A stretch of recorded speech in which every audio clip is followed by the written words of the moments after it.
Убедена дека неа чека судбината на Катица Јанева, Русковска тврди дека ова не е суспензија за неа, туку за право и правдата. Поднесе жалба до Советот на јавни обвинители за суспензијата која ја врачи државниот обвинител, ама не кажа поради што, туку дека само ги демантира наводите на Јовевски. Дека претресот во управата бил незаконски, вели Русковска, Јовевски не е надлежен да констатира. Па и јас не сум сигурна, не сум прашала, но сметам дека се однесува на кривичната пријава која поднесе Арафат Муареми против мене. Без разлика што имаше соопштение дека предметите ќе продолжат со несмален интензитет.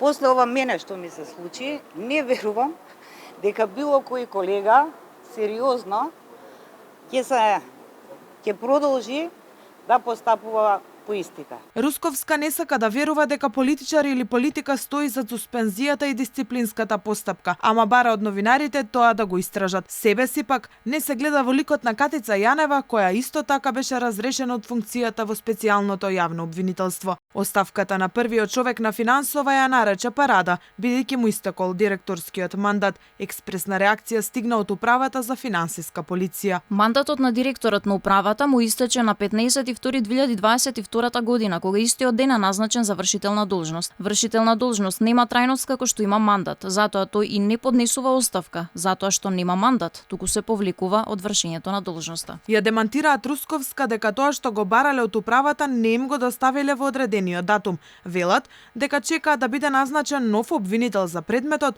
па да му ги достават сите барани документи од управата. Правниците сметаат дека проблемот помеѓу обвинителката и екс-директорот тлее многу подолго време, а судирот ескалираше кога издржителите на Русковска минатиот месец ги тресеа неговите канцеларии.